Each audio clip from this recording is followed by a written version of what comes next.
right, folks, it's the end of January, and that means it is Cyber AB time. We haven't had a Cyber AB town hall in a while. This is the first one of the new year. We're talking about 32 CFR CMMC program updates, Cyber AB updates, their take on the recent DoD IG report. Please stop DDoSing the Keiko, asking about your Tier 3 investigation results. We're going to talk about all that stuff and more. Yeah, first Cyber AB town hall since the effective end date of 32 CFR. And the first one where we get the update into kind of like the checklist of things that the AB said that they were going to have done by the time CMMC kind of was live. So there's really nothing else to say about it. Let's just jump right into it. Yeah, these town halls, except for the last month of the year, happen every month. If you don't tune into them, you really should, because they put out a lot of good information. Especially now. And now that 32 CFR CMMC is in effect, and as we get closer and closer to CMMC starting its phased rollout here in a couple months, the main source of information, the main center of gravity, is going to be coming from the AB, not from the DoD. So if you aren't making a regular schedule to stop by the town hall, then tune into the podcast, because we cover it afterwards every month. So like and subscribe. Yeah. And seriously, looking at, and Jacob, that one of the things that we really like to do is look at the Q&As, right? We get the majority of our conversation between each other from the Q&A. Like what's the industry asking for? And one of the major things was, how will the new administration affect the CMMC program? I wonder if anybody's talked about that yet. Yeah. What's included in the FAR CUI rule was a very, very popular topic. Not sure if anybody talked about that or plans on talking about that anytime soon. I don't know. Little Birdie maybe told me that that's possibly on the agenda. I don't know. But tune in to both to make sure you're up to date with everything that you need to know to keep business afloat as a government contractor. How about that? Yeah, that was actually the original, fun fact, quick aside, that was actually the original concept of the podcast. Was once a month we would just spend time answering questions that, because there's too many questions to answer on the town hall every month, we would just do our best to try to answer those questions. And then the podcast turned into what it is today. So thanks everybody for liking and subscribing. We're not going to go into a ton of the questions, but I did pick out my very favorite question from last night. Are there any indications that the new Secretary of Defense will reverse CMMC? I love this question. The answer is no. No, there are no indications that he's going to do that, because the Secretary of Defense can't overturn congressional statutes, right?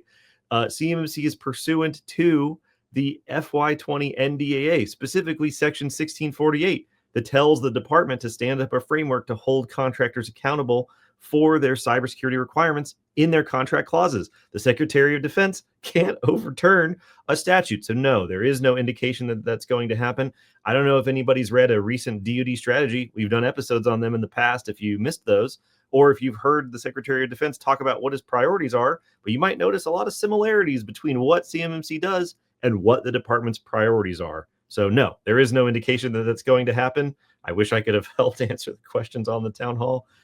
There is no indication that the SECDEF is going to overturn CMMC. That's not how it works. All right, let's talk about the town hall and what the AB covered. So they talked about program updates. They talked about Keiko updates. They talked about Tier 3 investigation updates. They talked about the DoD IG report. So the program update from the AB, if you didn't hear it from us, if you didn't hear it on the news, if you didn't see it in the Federal Register, the 32 CFR CMMC program rule is officially effective as of December 16th. It is an official in black and white regulation. You no longer have to just read the rule. You can see it at Title 32, Part 170. That is where the regulation lives that governs the CMMC program. So voluntary assessments, commercially available assessments, are already happening.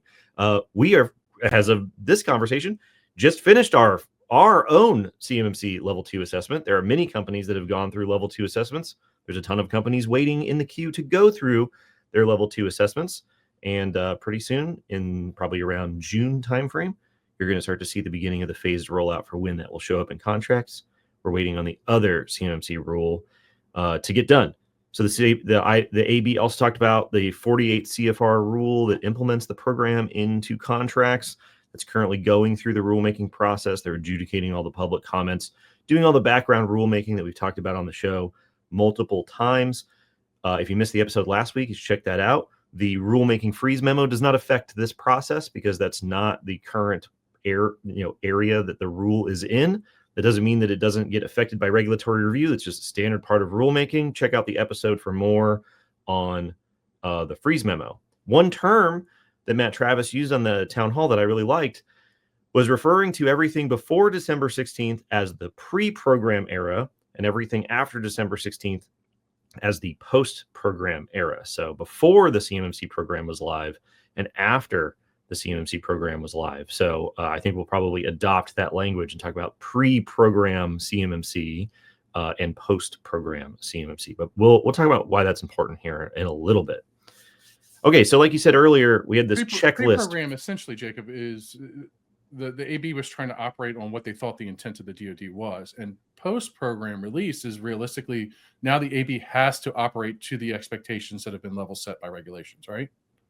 Yeah, we didn't have a regulation because we were waiting for rulemaking to be done. So they were trying to do their best with what the information they were being given, what they were told to be carrying out before something was finalized in a regulation. And I think that that's the line right there.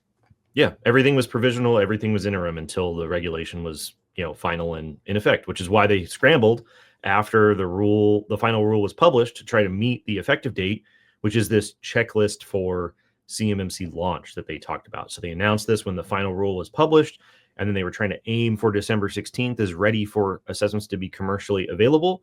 And down the list, as far as reauthorizing all the C3PAOs officially under the actual program, standing up CMMC EMAS, training and access, the CMMC assessment process guide, the 2.0 version of that, which we've covered in a previous episode, the updates to the Code of Professional Conduct, assessment appeals process, the official complaints process, and updates to the CMMC marketplace, the web platform. All of those things are all done. The only thing that we're waiting on is the final sign off and approval on the official logo that people use to say we have a CMMC level 2 certification. Apparently this is gummed up inside the DoD somewhere, and somebody needs to press the I approve button. So as soon as that is done, you're going to see a big wave of people announcing that they are CMMC level 2, probably us as well, depending on how long it takes them to approve this logo. But that's when you're going to start to see all the announcements and press releases and all that other stuff. That's really the only thing that they're waiting on, because there's been a bunch of people that have gone through the process to have their L2 certification at this point. Had nothing been accomplished, and the only thing that was left on the list, Jacob, was, had nothing been accomplished, and there was a lot of things left on the list, I may have been a little bit upset. But the things that they accomplished were very, very large tasks that they completed. And the one that's left over is just kind of surprising. And I would like to know exactly what the reason is why that was the last thing that's going through, unless it just was lost in the muck. Yeah, I don't know. I mean, we have heard that multiple companies are saying, we've gone through it. We just aren't saying anything because they don't have the approved logo, so they're not allowed to post it yet. I would be shocked if the logo looks at all different from the one they've been using all along, which would just be another hilarious footnote in the long story of how this program has rolled out. But that's really all anybody is actually waiting on. Okay, so one of the things that they talked about was they have officially stood up and documented the official complaints process and the official appeals process. So we'll put this up on screen. There's a long list of official email addresses that you can use for support, filing complaints, filing appeals, coordinating events, reaching out to the DoD CIO. All those things are officially documented in their slides, which we'll have up on the screen.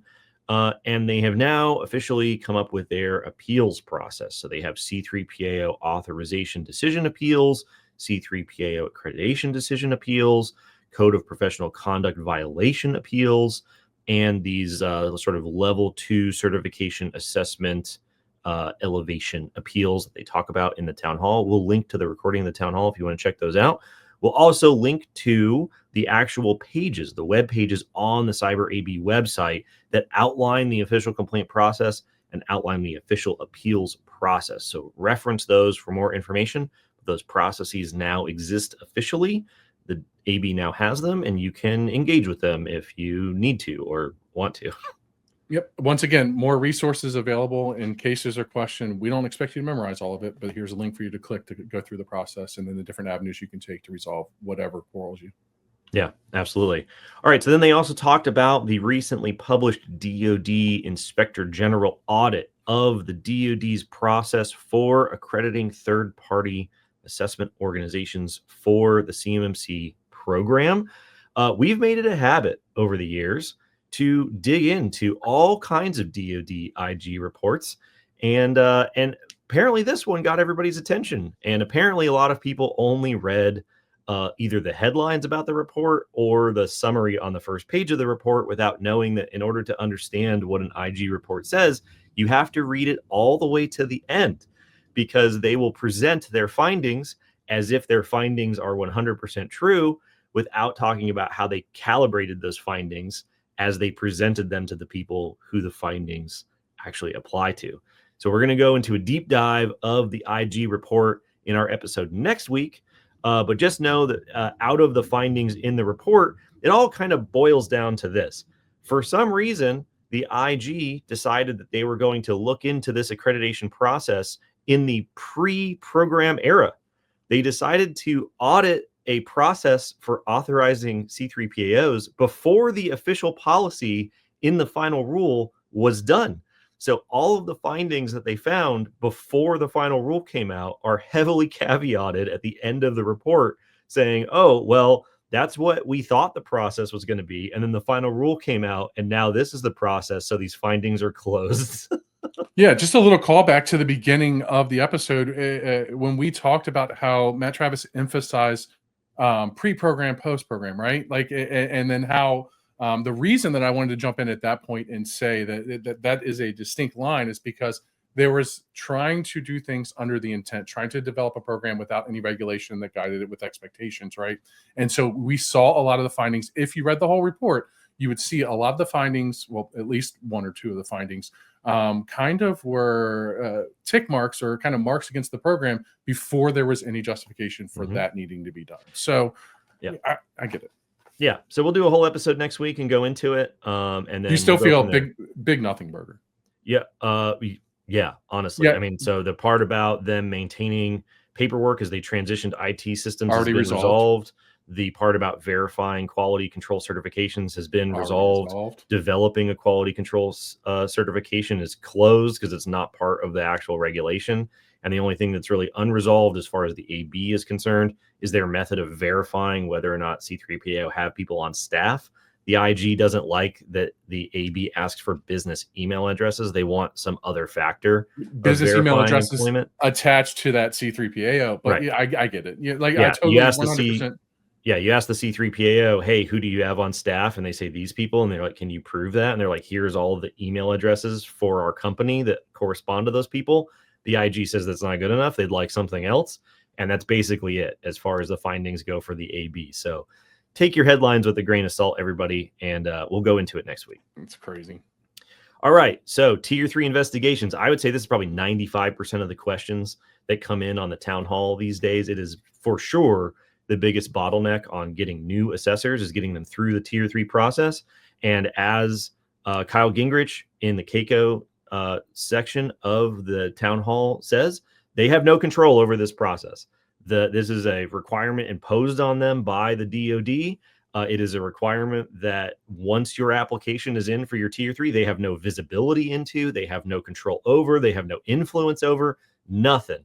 So they have a bunch of good information. We'll put those slides up on the screen. Definitely check out the recording of the town hall if this is relevant to you. But the main takeaway that I got from Kyle was, please stop DDoSing the CAICO inbox because they can't answer your questions. Right? We can't give you any status updates. Yeah. They can only shepherd this process for you. It's a requirement they have to deal with because it's imposed on them. So definitely check out the notes on the slides for that. There's a video also for that process, like kind of explains it a little bit more in depth, and we'll throw the link in the chat too. Yeah, absolutely. But everybody knows that tier 3 is a big constraint. Hopefully they're working on ways to alleviate that constraint. But like a lot of things, like the fact that any question regarding DoD policy decisions is also not inside the AB's wheelhouse. Questions regarding tier 3 suitability investigations are also not inside the AB's wheelhouse. So please have mercy on poor Kyle's inbox. I don't know if you heard this or not, but they said that they were sitting, I think it was Mike Snyder had said it. They're submitting 200 suitability applications. That's what he said. Yeah. Like the last, I don't know if it's a day, a week, or whatever, but 200. That's crazy. That's crazy numbers. That's great news. Yeah, that's great news. Just the little like things that you hear in the back end, you're like, wait a minute, 200. Yeah, that's a lot. Wait. I would imagine how many assessors there will be by this time next year, right? Well, we guessed. I hope it. Hopefully, it's. Well, I mean, hold on. For the good of the program, I hope it's more than 100 C3PAOs. Yeah. For the good of my predictions, I just don't like being wrong. I hope it's less, but I'll take that L, right? Yeah. If it's less than that, I'll take the L. Yeah, there's going to be a bunch. But yeah, okay. So as far as the AB town hall goes, pretty straightforward. They took the month off at the end of the year, but program is up and effective. They've got their full complaints and appeals process, all the corresponding email addresses for all those oversight functions. The IG report is not what people have made it out to be, but we're going to talk about that next week. And check out the information on Tier 3 suitability if that is relevant to you. And yeah, the AB town hall has really come a long way over the years. It's pretty efficient now. And they put out good information, and they usually cover all the bases. So yeah, make sure you tune in next month, and then we'll do the recap of it just like we always do. Thanks, everybody. See you next week.